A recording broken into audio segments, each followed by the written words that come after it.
स्वागतम कलयुगी महाभारत में। आइए चर्चा करते हैं कि कृष्ण कौन है, काल्की कौन है। और हम काल्की योगी हैं, भगवान काल्की के दास, कृष्ण के दास। हमें काल्की बनने का कोई शौक नहीं है, क्योंकि टीवी पे बहुत सारे बन के घूम रहे हैं, हजारों हैं। कल भी एक आया, ऐसा है कि सिग्नल आता है, वो सिग्नल जब इधर आ जाता है तो वो सिग्नल जुड़ जाता है, तब जाके नालायन ऐसे बन जाते हैं। और फिर मैं काल्की अवतार हूँ, मैं भविष्य देता हूँ, और ये मेरे साथ मालूपा है, ये हमारी लक्ष्मी है। तो हास्यपात तो रहेगा। अगर उभास उड़ा लिया हो, उभास नहीं उड़ा रहे, हम ये वास्तविकता बता रहे हैं। ये पूर्ण हो गई हो तो आइए चर्चा करते हैं गीता पे। भाई गीता से पहले जो है महाभारत ग्रंथ है हमारा, जो उसके अंदर एक शुरुआत होती है जो लोगों को नहीं पता, कुरु क्या है, पांडु कौन था। तो इससे आप शुरू करें कि शुरुआत से क्या था, और फिर हमें लाएं एक उसका। आप तो कथा करवाओगे पार्थम से और इस कथा के कोई पैसे नहीं लिए जाएंगे, क्योंकि भगवान के नाम का जब सनातन प्रचार होता है तो महंगी महंगी गाड़ियां नहीं खरीदी जाती। चले, आपको अगर गीता तक पहुंचना है तो आपको ये जानना होगा कि सृष्टि के शुरुआत में इस डायमेंशन में कुछ भी नहीं था पार। इस डायमेंशन की उत्पत्ति एक दूसरे लोक से हुई है, एक दूसरी डायमेंशन जहां ईश्वर वास करते हैं। उसी ईश्वर को सदाशिव, महादेवी, महादेवी आदिशक्ति, पराशक्ति, महाविष्णु, नारायण, इनसे भी ऊपर अगर कोई नाम दे तो उसी को ईश्वर कहते हैं। वो ईश्वर है।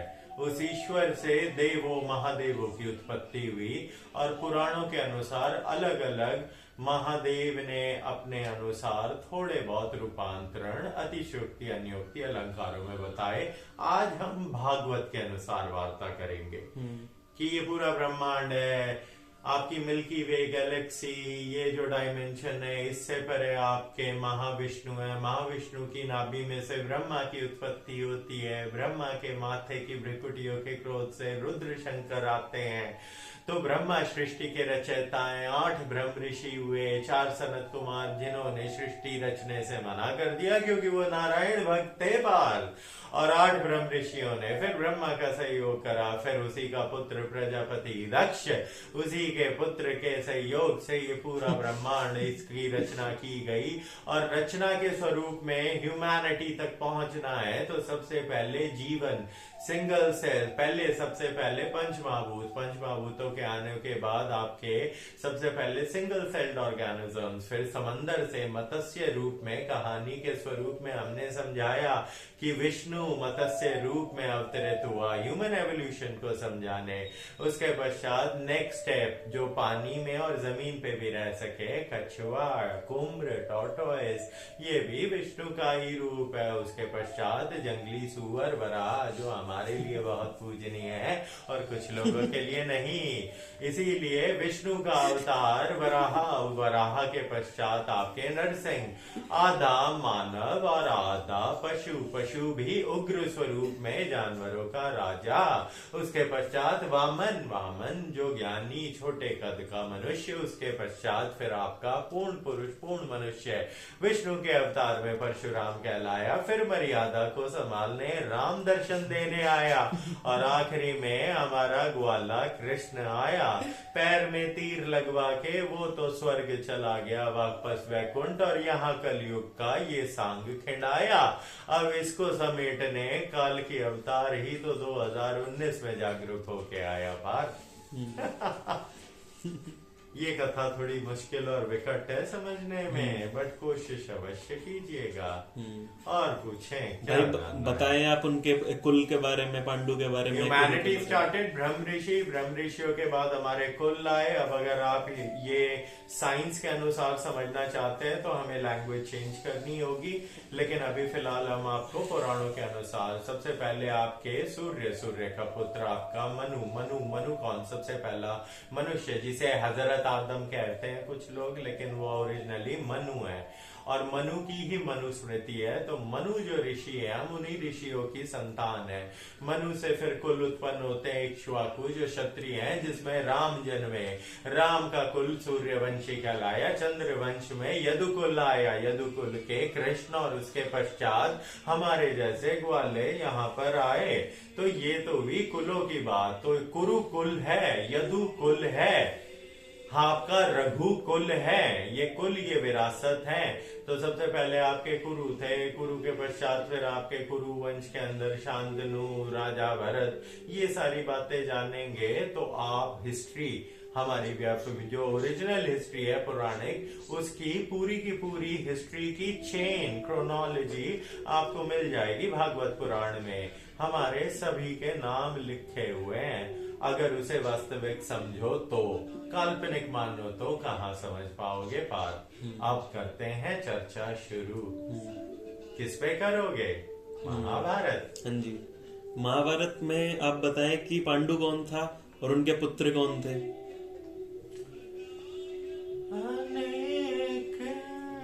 इसको समझना विकट नहीं पार्थ। सबसे पहले भारत वर्ष, भारत का जन्म होता है। भारत कौन? हमारे पूर्वज, उनके वंश में आए पांडु। पांडु के पिता कौन है? शांतनु से जो उत्पन्न हुए। शांतनु ने किया विवाह सत्यवती से। शांतनु ने त्यागा गंगा के पुत्र को। प्रेम वासना ओ जल सत्य से कर जाए। जब सत्यवती से पुत्र हुए, उनके वंश में पांडु कहलाए, जिसे पांडु रोग था। अब इनकी जन्म की कहानियां कहेंगे, फिर आप कहोगे ये कैसे हो गया, ये कैसे हो गया। शांतनु ने विवाह करा सत्यवती से। सत्यवती से दो पुत्र उत्पन्न हुए, विचित्रवीर और चित्रांगद। तो विचित्रवीर इनसे जो उत्पन्न हुई अंबा, अंबालिके, ये तीन देवियां जो काशी नरेश की थी, इन्हें हमारे भीष्म पितामह जीत कर लाए थे। तो देवी अंबा वो नहीं मानी, वही शिखंडी के पुनर्जन्म के स्वरूप में आई। तो ये तो रही यहाँ तक की कथा। तो महाराज पांडु शांतनु के वंशज है। शांतनु से विचित्रवीर और फिर विचित्रवीर से आपकी देवी अंबा, अंबिके, अंबालिका। अंबा ने आत्मदहन कर लिया था क्योंकि वो सिर्फ अपना क्रोध, उनके भी जीवन की एक लीला रची गई थी, उसमें हम बाद में जाएंगे। तो ये हमारे महाराज पांडु गद्दी पर बैठे थे। ओरिजिनली उन्हें बैठना था। विदुर एक दासी से उत्पन्न हुए थे, तो दासी पुत्र कहलाए। क्यों? क्योंकि ये एक कथा थी जिसमें वेद व्यास की आंखों के सामने से उन्हें गुजरना था और गर्भारोपण। फिर आप कहोगे कि इसका अर्थ समझाए, तो इसका अर्थ हम नहीं समझाएंगे अभी आपको। इसका अर्थ हम भक्ति योग में समझाते हैं। इस समय हम ज्ञान योग के रूप में है। तो इनसे ये जीवन उत्पन्न होता। और महाराज पांडु के 5 देविक पुत्र थे, उन्हें पांडव कहा गया है। उन्हीं पांडवों के कुलों में आपका ये वंश है। और आखिरी जो भारत के सम्राट और जो राजा थे, वो हमारे राजा परीक्षित उसी पांडु कुल के हैं। तो कहने का भावार्थ ये है कि आप सभी इसी कुल और इसी ब्लड लाइन से उत्पन्न हुए हैं। बात थोड़ा विकट है ना। भक्ति करो, जिस दिन भक्ति जागरूक हो जाएगी सब कुछ समझ आएगा। फिलहाल हम ज्ञान योग के रूप में समझा रहे हैं, ताकि अल्प ज्ञानी अज्ञानी भी समझ पाए कि किस चीज पे चर्चा हो रही है। तो ये तो हमारे परिवारों की हिस्ट्री एंसेस्ट्री। अब करते हैं कि खेला क्या हुआ, महाभारत है क्या। पूछे बात भाई। ये बताएं कि कहीं ना कहीं भीष्म प्रतिज्ञा से जो है वहां से एक एंगल मिलता है। तो भीष्म कौन थे और भीष्म प्रतिज्ञा क्या थी, और वो गलत थी या सही? पहले तो ये समझे कि आज तक अतीत में जो कुछ हुआ है वो उस परमेश्वर योगेश्वर कृष्ण की लीला है, जो आम मनुष्यों की बुद्धि से परे है। तो भीष्म प्रतिज्ञा का भी एक महत्व था। भीष्म का असली नाम देवव्रत। देवव्रत कौन? शांतनु के गंगा से जो पुत्र प्राप्त हुए। गंगा का विवाह शांतनु से हुआ। इसके पीछे की एक लीला थी कि वसुओं को मोक्ष प्रदान करना था, पितृलोक में एंट्री होनी थी। इस सब कथा के स्वरूप में ना जाके ये जाने कि वास्तविक रूप में भारत के सिंहासन पर जिसे बैठना था, इंद्रप्रस्थ की गद्दी पे जो योग्य था मनुष्य, वही आपका सम्राट देवव्रत, वही शांतनु के बड़े पुत्र। लेकिन जब शांतनु का दोबारा से गंगा के वियोग में सत्यवती पे दिल आता है और विवाह करने की इच्छा प्रकट करके दिखाता है, तब देवव्रत जाता है सत्यवती के पास। तो वो कहती है कि मेरे बच्चे तो दास ही रहेंगे, क्योंकि बड़ा बेटा तू है तो गद्दी पर तू बैठेगा। शास्त्र ये नहीं कहता कि कौन बड़ा है कौन छोटा है, शास्त्र कहता है कि योग्य कौन है वो सम्राट बनेगा, वो उस गद्दी पे बैठेगा। अब इस वजह से देवव्रत को एक प्रतिज्ञा लेनी पड़ी कि हे माता, मैं आजीवन इंद्रप्रस्थ का दास बन के रहूंगा, मैं उस सिंहासन पर कभी नहीं बैठूंगा। आपके गर्भ से जो भी संतान उत्पन्न होंगी वही तो विचित्र वीर और चित्रांगद, और फिर उनके पश्चात पांडु, विदुर और आपके धृतराष्ट्र थे। विदुर इसलिए गद्दी पर नहीं बैठाया गया क्योंकि वो एक दासी से उत्पन्न हुआ था। तो अंबिके और अंबालिका से जो उत्पन्न हुए धृतराष्ट्र और पांडु, ये गद्दी पर उछल रहे थे। पांडु योग्य था। पांडु जब जंगल गया ज्ञान योग के प्राप्ति के लिए सन्यास रूपण में अपनी अर्धांगिनी के साथ, जहां पर पांडवों की उत्पत्ति हुई यज्ञों से, तपस्या से। इसका दैविक अर्थ हम नहीं समझाएंगे क्योंकि फिर कुछ नीच मनुष्य उपास उड़ाएंगे, हमारा रूप बदल जाएगा। ये समझ आ रहा है यहाँ तक? हाँ, भाई इससे आगे बताएं। तो इससे आगे आप पूछे क्या जानना है। इससे आगे शुरुआत हो जाती है जर जमीन जोरू, अहंकार, अज्ञानता, समय, परिस्थितियां, राज, इस सब के मोह में मनुष्य ये भूल जाता है कि तुम सब आत्मा हो, तुम सब एक ही ईश्वर से जन्मे हो और तुम में कोई भेद नहीं है। जब ये भेद खत्म हो जाएगा तो आत्मा परमात्मा में विलीन हो जाएगी और मोक्ष के द्वार खुलेंगे। लेकिन अगर ऐसा हो जाएगा तो युग कैसे चलेंगे पार? युगों के चलने के लिए व्यवस्थाएं हैं, हर युग में युद्ध होते हैं और धर्म नया रूप धारण करके अपने आप को फिर से समाज में प्रस्तुत करता है, और यही लीला अभी हो रही है कलयुग में। तो इस लीला के आखिरी कर्म कांड स्वरूप में आपकी महाभारत आज से 5100 साल पहले भी थी। बड़ा ही भीषण युद्ध हुआ था। कृष्ण ने शस्त्र नहीं उठाए, फिर भी लाखों करोड़ों लोगों का नरसंहार हुआ। क्यों हुआ? ताकि आने वाले समय को धर्म, गीता का ज्ञान दिया जा सके। तो जो गीता ज्ञान है वो कुरुक्षेत्र की भूमि पे दिया था। यही ज्ञान हमने सृष्टि की शुरुआत में सूर्य को दिया था। फिर कहोगे कि इसको समझाओ, नहीं समझाएंगे क्योंकि ये भक्ति योग का अंश है।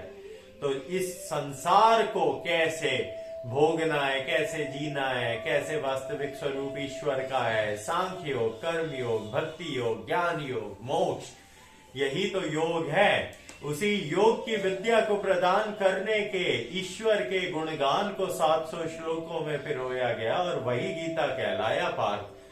गीता का ज्ञान ही तो हमने उस पार्थ को महाभारत में दिया था। उस गीता के ज्ञान के उपस्थित दोबारा इस समाज में होने के लिए महाभारत कराई गई थी पार्थ। आप पूछें किसके बारे में क्या क्या जानना है आपको? भाई ये बताएं कि अर्जुन का परिचय क्या था और अर्जुन ही श्रेष्ठ क्यों था गीता ज्ञान के लिए? अर्जुन को ही क्यों चुना? समर्पण। जब ज्ञान देने चले हम अर्जुन को तो अर्जुन कहने लगा कि तू काहे का ईश्वर, तू तो मेरा भाई है, तेरी और मेरी आयु भी समान है। जब तक समर्पण ही नहीं होगा तब तक तुम ईश्वर का वास्तविक रूप नहीं देख सकते। कोशिश तो हमने वो ज्ञान देने को बाकी सबको भी की थी, लेकिन सिर्फ अर्जुन ही जान पाया कि कृष्ण सिर्फ केशव योगेश्वर नहीं, वही ईश्वर है। तो गीता ज्ञान सिर्फ उसी मनुष्य को प्रदान किया जा सकता है जिसका समर्पण हमारे प्रति सर्वश्रेष्ठ होगा, उत्तम होगा, सात्विक होगा, जो हमारे कहे पे निष्काम कर्म योग करके धर्म के लिए कर्म करेगा, उस महाभारत में और इस कलयुगी महाभारत में भी। तो अर्जुन ने अपनी योग्यता इसका प्रमाण दिया। उस प्रमाण के देने के पश्चात उसे वास्तविक परिचय गीता का दिया गया और फिर महायुद्ध हुआ और उसी अर्जुन के सहारे हमने उस युग को परिवर्तित करा। और अब भी दोबारा से कलयुगी महाभारत और चिरंजीवी उपस्थित हैं पार्थ। हम तो काल की योगी हैं, भगवान काल की के दास। पूछें भाई, इसमें गीता जब शुरू हुई तो फिर कृष्ण जी ने समझाया अर्जुन को कि सिर्फ ये शरीर नहीं है, आत्मा भी एक चीज है, तो उसको आप समझाएं। क्योंकि तू जिस शरीर का मोह कर रहा है पार, पिछले जन्म में कौन था तू? क्या तुझे स्मरण है? नहीं। स्मृति ही नहीं तो तेरे संबंध, तेरे रिश्ते सिर्फ इस जन्म से है। और ये है क्या? ये तो पंचमहाभूतों का बना हुआ मांस का लोथड़ा है, जिसके अंदर 70% जल है, 21% भू है धरती।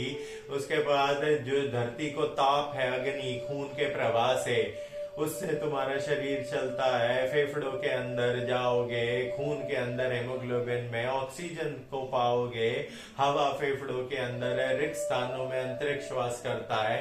पंच महाभूतों के इस मिट्टी के शरीर पे तू इतना मोह कर रहा है, तो वास्तविक ज्ञान से आंखें छिपाए काहे?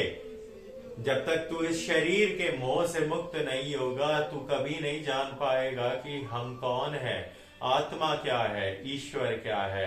आत्मा ही परमात्मा है पार्थ। जब तू इस शरीर के मोह का त्याग कर देगा तो तू जन्म मरण के काल चक्र से मुक्त हो पाएगा।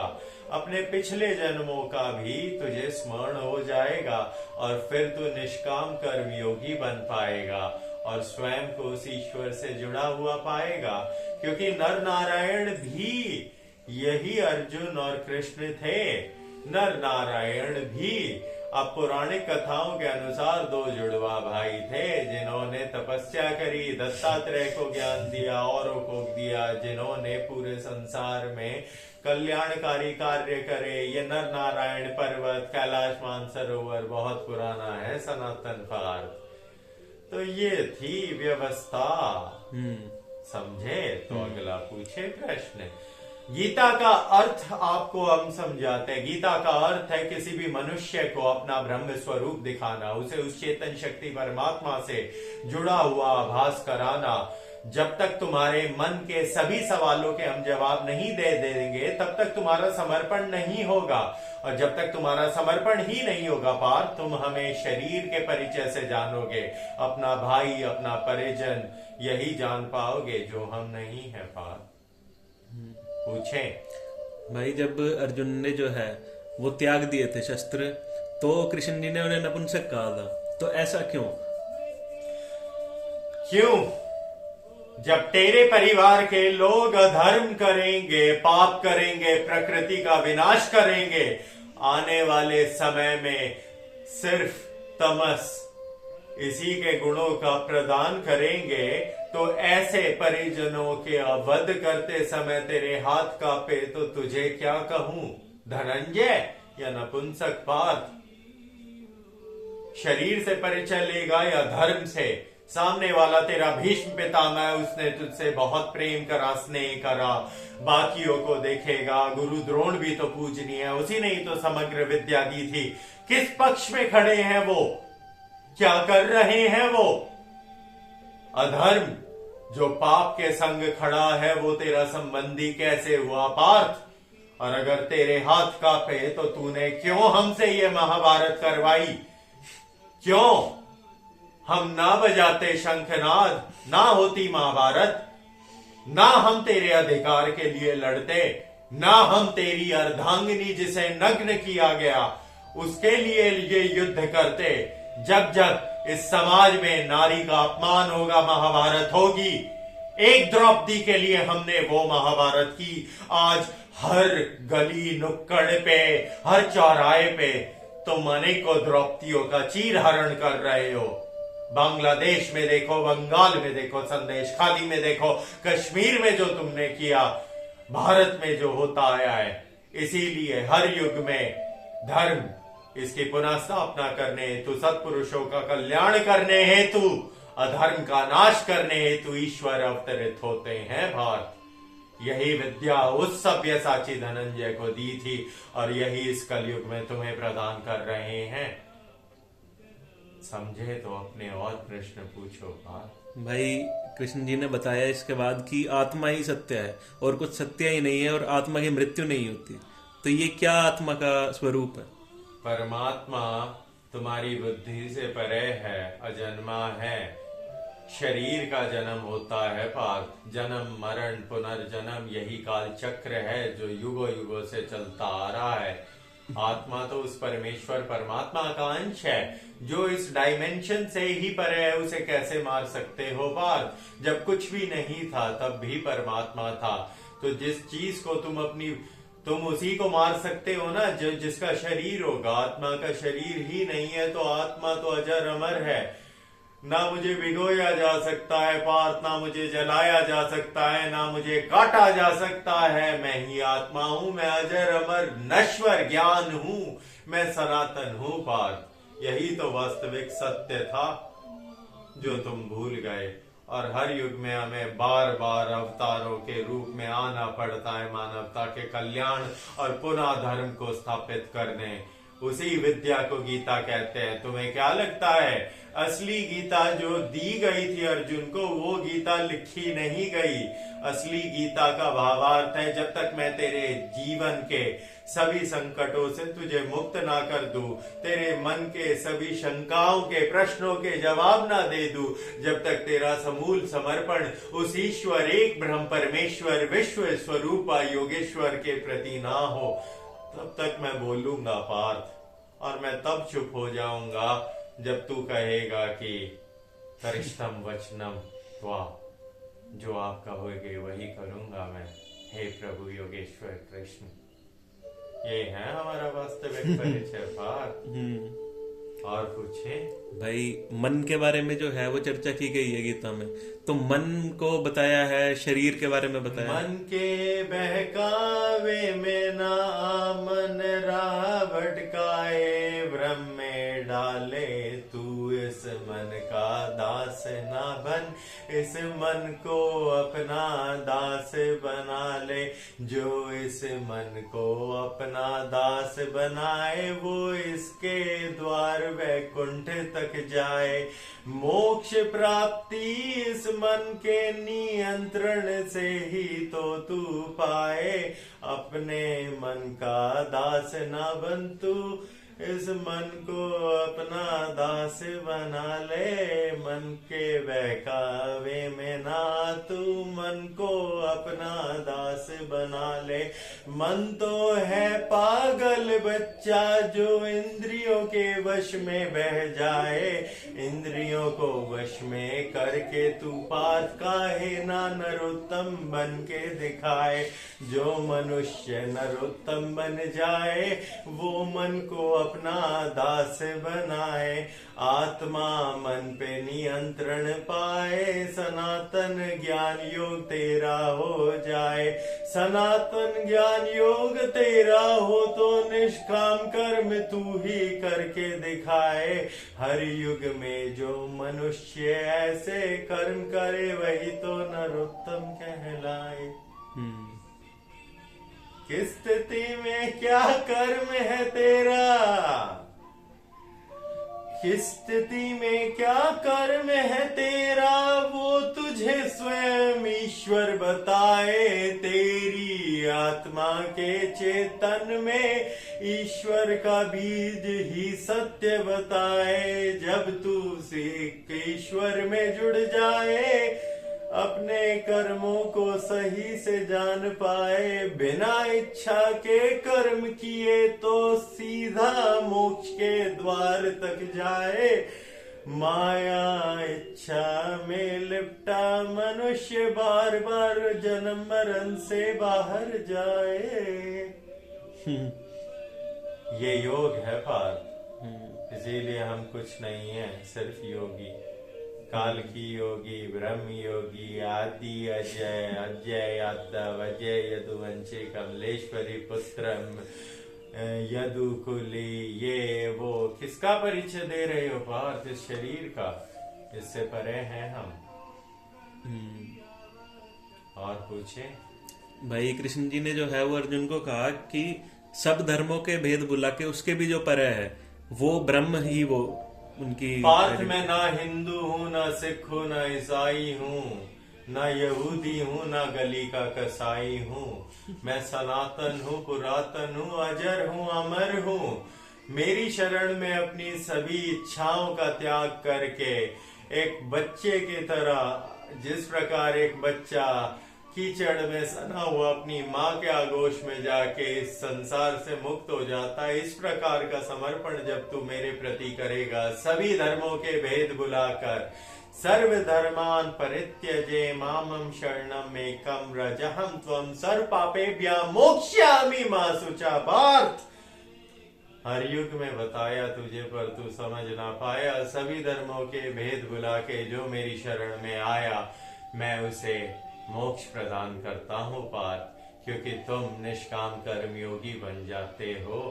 यही वास्तविकता थी इस वचन की पार्थ। और जाने भाई कृष्ण, जब अर्जुन नहीं माने तो कृष्ण जी ने उन्हें विभिन्न जो है वो उदाहरण दिए, और एक यूं भी बताया कि 4 दिनों की होती है प्रीत जो है जगत में, और रिश्ते नाते जो है वो झूठे होते हैं। तो इसका क्या है? 4 दिनों की प्रीत रे पगले, माँ भी तेरी एक दिन स्वर्ग को जाए। आत्मा तो अजर अमर है पार्थ, तो मोह किसका कर रहे हो? मिट्टी का। इसके भेद से जो मुक्त होगा वही तो वास्तविक ज्ञान है पार्थ। उससे अपनी आंखें तू चुराए, काहे तू अपनी गई मां को रोके दिखाए। कौन था तेरी मां के रूप में? आत्मा। कौन है तेरी मां? परमात्मा। इसीलिए राम मेरा ईश्वर है। रामम परमात्मा, रामम भ्राता, रामम पिता, रामम मित्रम। राम शरीर नहीं मूर्ख। महेंद्र पाल आर्य, तुझे ज्ञान दिया पर तू वास्तविक गीता ना पहचान पाया। तू उसी ऋषि के रूप में मर जाएगा जिस रूप में विदुर एक दासी के जन्म से हुआ था। दासी के गर्भ में जिस प्रकार विदुर धर्म अधर्म की गुत्थियां सुलझाते सुलझाते मर गया, तो कलयुग में भी तो विदुर जन्म लेंगे पार्थ। ऐसा ही एक विदुर महबूब अली नाम का मुफ्ती था, जो जान ही नहीं पाया कि परमेश्वर का परिचय शरीर नहीं। तो जिसका शरीर ही नहीं, तो मैं रो किसके लिए रहा हूं? मैं के लिए? मैं तो वास्तविक सत्य था ही नहीं। हमारा सत्य तो शुरू से हम था। तू अपना परिचय 2019 तक मैं से देता आया।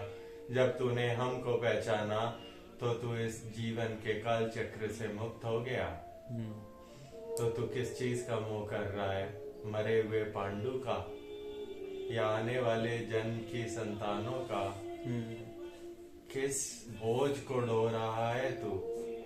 संचित कर्मों के, प्रारब्धों के, या भविष्य में जो तेरा होने वाला है उसके कर्मों के? और इस सब में तू किस चीज से मुक्त हो रहा है? अपने आज के वास्तविक कर्म से।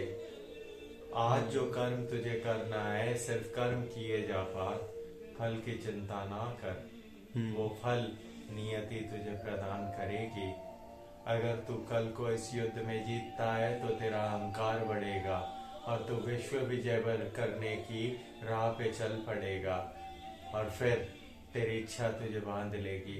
अगर हारा तो तेरा दुख, तेरा दोष, जो तेरे भाई मारे जाएंगे उनके रोने में ही तू अपने इस जीवन को व्यर्थ बर्बाद कर देगा, और ईश्वर के दिए हुए इस मानव रूपी जन्म के प्रसाद का खंडन हो जाएगा पार्थ।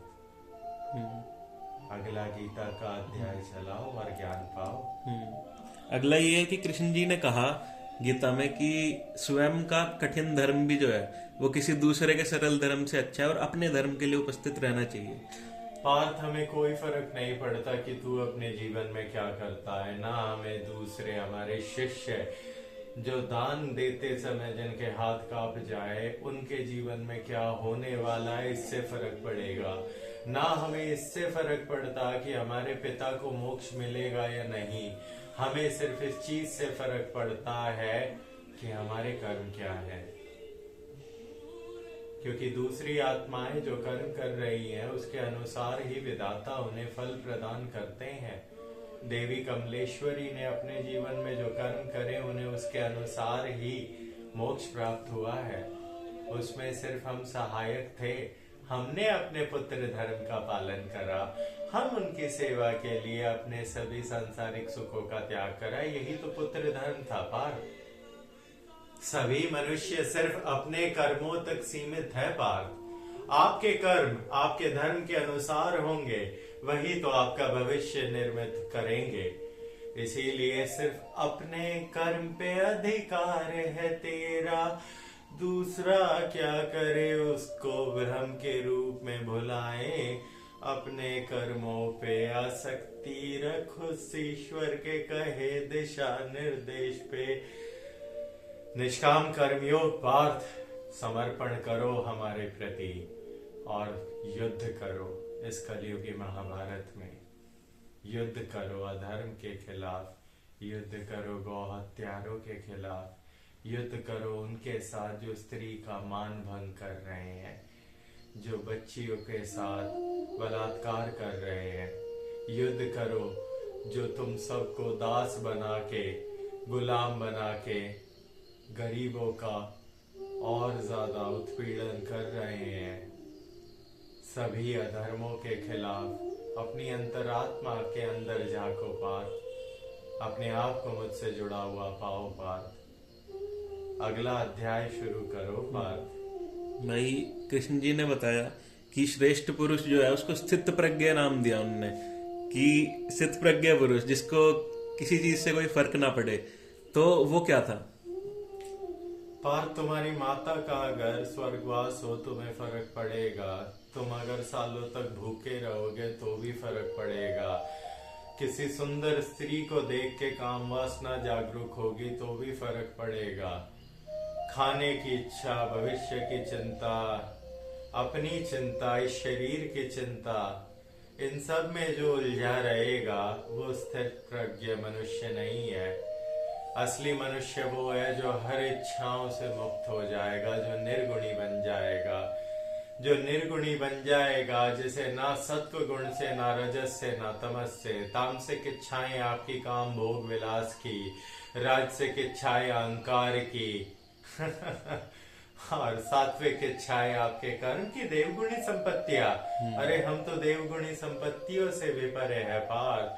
क्षमा, दया, दान हमेशा ईश्वर में आसक्ति रखना, धर्म का द्रोह ना करना, गौ सेवा करना, झूठ ना बोलना, निंदा ना करना। समय के अनुसार धर्म का रूप परिवर्तित होता है पार्थ। जो निर्गुणी होगा वो सत्व गुण देवगुणी संपत्तियों से भी परे होगा। इसीलिए मनुष्य देव तक पहुंच पाते हैं और जिस देव को वो पूजते हैं वो उसी में जाके मिल जाते हैं। लेकिन हम तो निर्गुणी है पार्थ।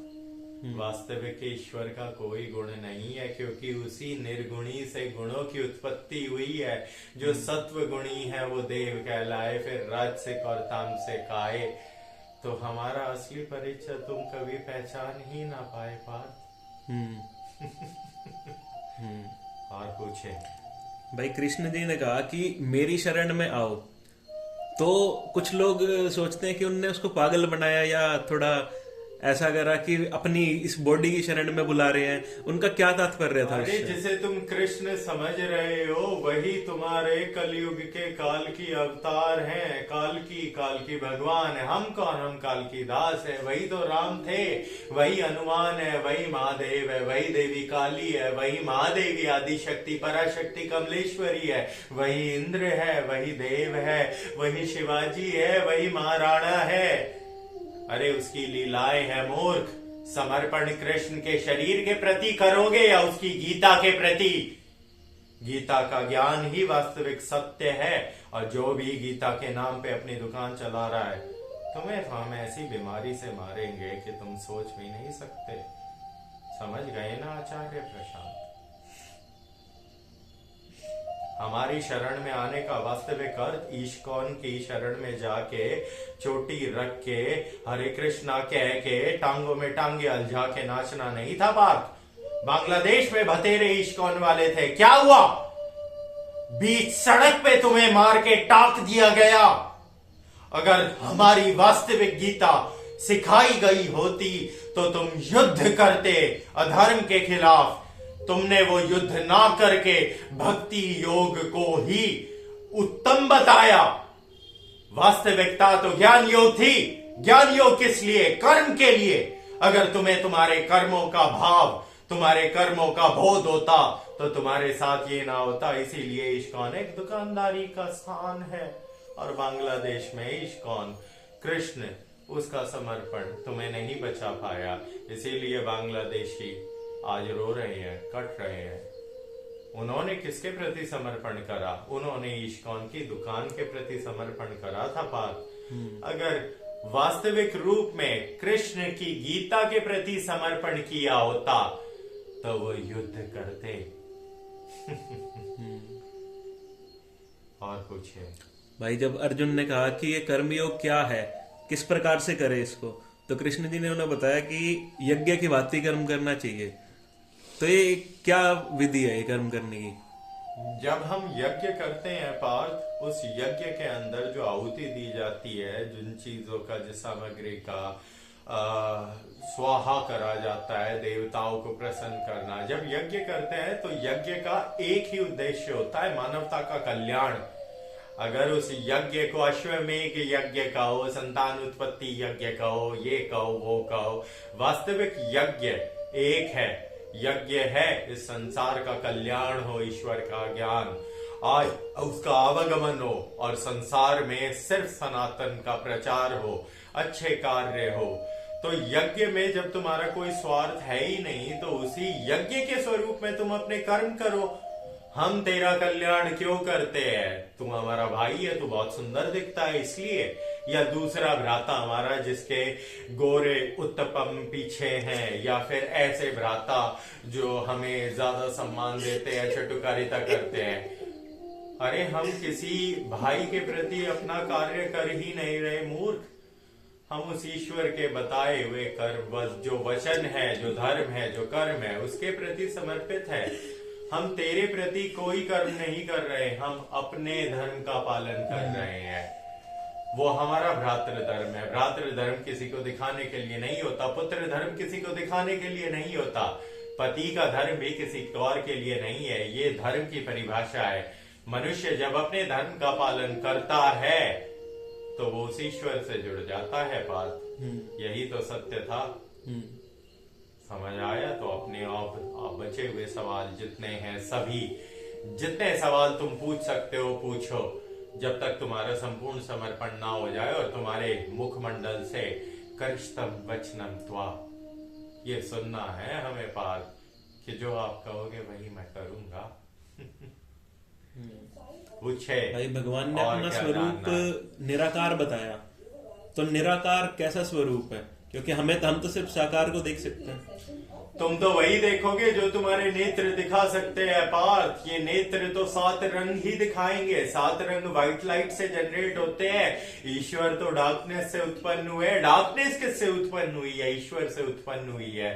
तो जो वेदों के अंदर मेरा रूप बताया जाता है, मैं कौन? मैं अयम ब्रह्मास्मि तत्वमसि, परमात्मा एक है, वही ईश्वर है। निराकार हूं मैं वेदों में। पर भक्ति, जो मनुष्य वेदों का ज्ञान ना समझ पाए, इतने बुद्धिजीवी ना हुए, उनको भक्ति रूप में मैंने पुराणों में अपने अलग अलग रूपों में दर्शन दिए, प्रेम दिया, उन्हें भक्ति सिखाई, कर्म सिखाया, ज्ञान दिया, धर्म सिखाया। वास्तविक परिचय तो मेरा एक ही है, निराकार है। उसके पश्चात हर रूप में मुझे पूजा गया। कोई ग्वाले के रूप में पूज रहा है, कोई अपने लड्डू गोपाल के रूप में पूजे, कोई आदि शक्ति के रूप में पूजे, कोई महादेव के रूप में पूजे, कोई नंदी को पूज के दिखाए, कुछ मूर्ख रावण को भी पूज के दिखाए। पूजना है तो रावण के ज्ञान को पूजा जाएगा। अनेकों भिन्न भिन्न रूपों में भिन्न भिन्न जगहों पर मैं पूजा जाता हूं, लेकिन वास्तविक परिचय मेरा निराकार है पार्थ। तो ईश्वर के लाखों अवतार है, ईश्वर के, भगवान के। भगवान कौन? अरे भगवान तुम्हारे त्रिदेव, जिसे उच्च उपाधि कह दो, सृष्टि का रचयिता, उसके बाद उसकी मल्टीपल मैनिफेस्टेशन हमारे लिए पूजनीय देवी कमलेश्वरी भी है, महादेव महाबाबा हमारे हीरा भी है, खट्टानाथ भी है, हमारे पूर्वज हमारी देवी प्रभावती है। जिन लोगों ने सात्विक कर्म करे हैं, जो मनुष्य जीवन में धर्म का आने वाले समय में प्रचार करके गए, जो हमारे पितृ है, वो हमारे लिए पूजनीय, हम उन्हें पूजते हैं। तो हम तो अनेकों रूपों में पूजे जाते हैं बात, लेकिन वास्तविक रूप निराकार है। यही सत्य था।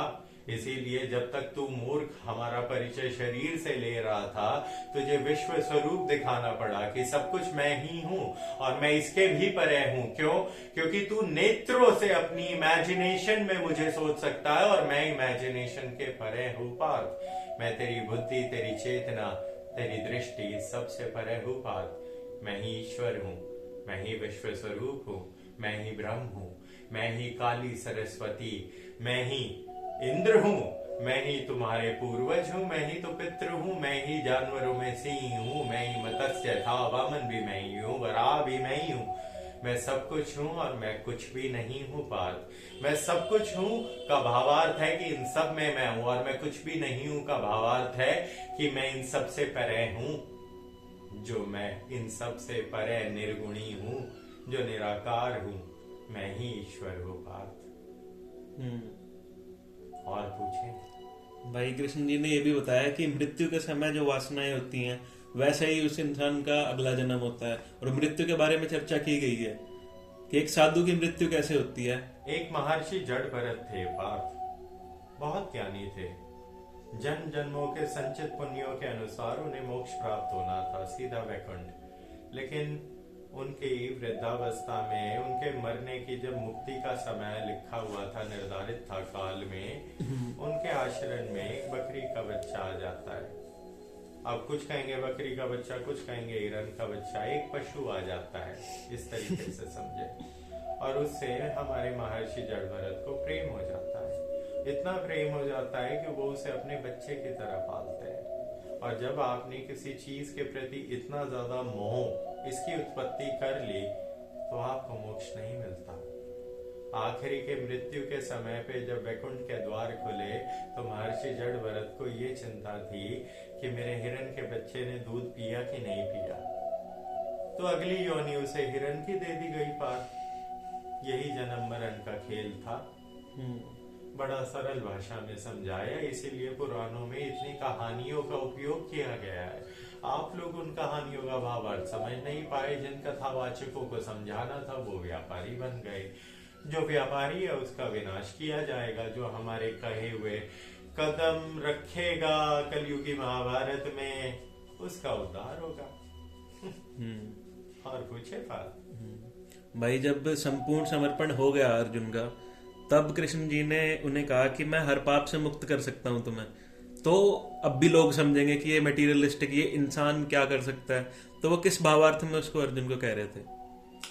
जिस क्षण तेरा समर्पण ईश्वर के प्रति, मेरे प्रति हो जाएगा और तू निर्गुणी बन जाएगा, और इस महाभारत में ईश्वर के आदेश, कर्म, लीलाओं अनुसार तेरा सदुपयोग होगा और तू अधर्म का नाश करेगा।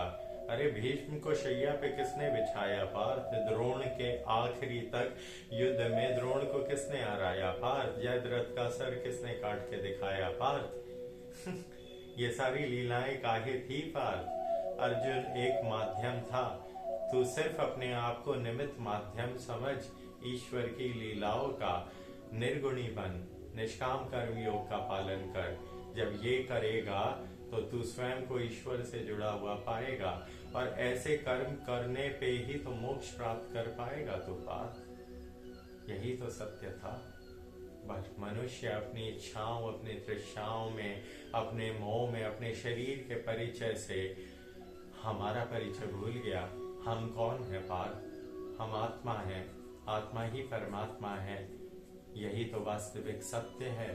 इस सत्य तक जुड़ने के मार्ग को योग कहते हैं पार्थ। इसीलिए हमारा कोई परिचय नहीं है पार्थ, हमारा परिचय है योगी। अगर स्त्री योनि में है हम, तो हम ही है योगिनी। इसीलिए बहुत सारे लोगों को हमें योगिनी भी दिखती है, उससे कोई फर्क नहीं पड़ता, क्योंकि ईश्वर निर्लिंगी है। ईश्वर का लिंग थोड़ी है, शरीर का लिंग होता है। अब ये मत कहना कि गॉड इज गे, वो तुम्हारी पर्सनल चॉइस है। ईश्वर को कोई फर्क नहीं पड़ता। ठीक है बात। और पूछे भाई, महाभारत के अंत में ज्ञान योग से ही जुड़ी हुई जो है वो खाटू श्याम जी की कहानी आती है। तो वो क्या कथा थी और आखिरी में खाटू श्याम जी को कैसे ब्रह्म में विलीन हुए? सभी कलाओं, सभी विद्याओं, सभी सिद्धियों को प्राप्त करके कृष्ण नरोत्तम उसने लीलाएं रची। उसने शतरंज बिछाया महाभारत का कि अर्जुन का सदुपयोग करके ऐसे मैं युद्ध कराऊंगा। द्रौपदी की उत्पत्ति होगी, द्रौपदी का फिर उपयोग करा जाएगा, द्रौपदी का सदुपयोग करा जाएगा, द्रौपदी और अर्जुन के सहयोग से महाभारत करके अधर्म का नाश करा जाएगा। इसमें खाटू श्याम वास्तविकता में बारबरिक है। बारबरिक कौन है? बारबरिक भीम के पोते, घटोत्कच के पुत्र है, मौरवी से। जो लोग जाते हैं ना जय बाबा की, उन्हें ये भी नहीं पता कि ये है कौन। बारबरिक ये समझने की कोशिश करे। बारबरिक को माँ कामाख्या के 3 अमोघ बाण प्राप्त थे, जो उसको उसकी माता से, उसकी तपस्या से प्राप्त हुए। उसकी माता मौरवी है और घटोत्कच का विवाह मौरवी से हुआ। घटोत्कच हिडिंबा से प्राप्त हुआ था। हिडिंबा मायावी थी। हिडिंबा के अंदर बल और शक्ति भीम के स्वरूप में थी। ये सारी लीलाएं रची गई और समर्पण में बारबरिक ने अपना शीश प्रदान करा था।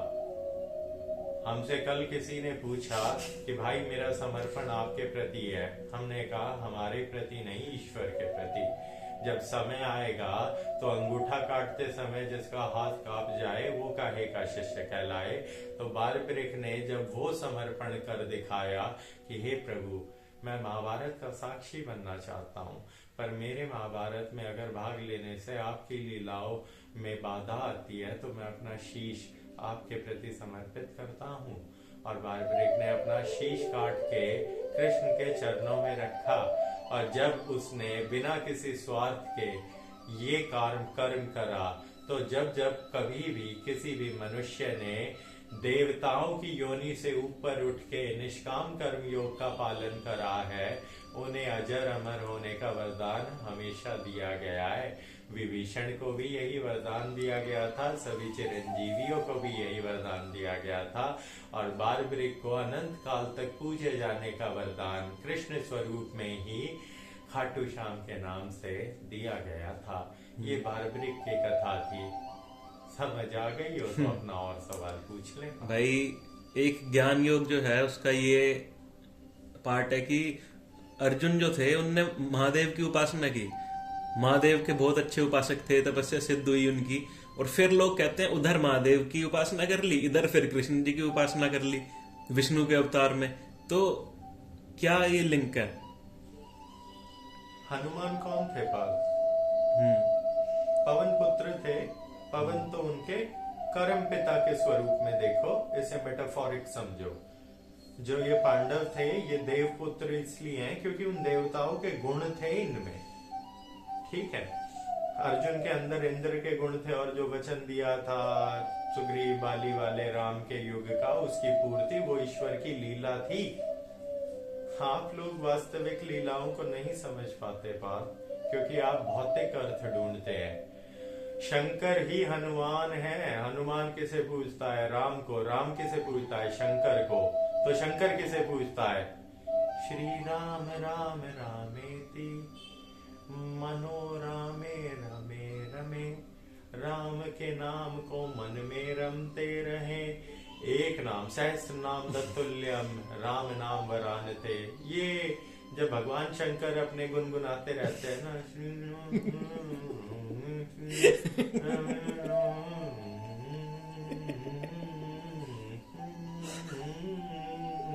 एक दिन माँ पार्वती बोली ये क्या गुनगुनाते रहते हो आप?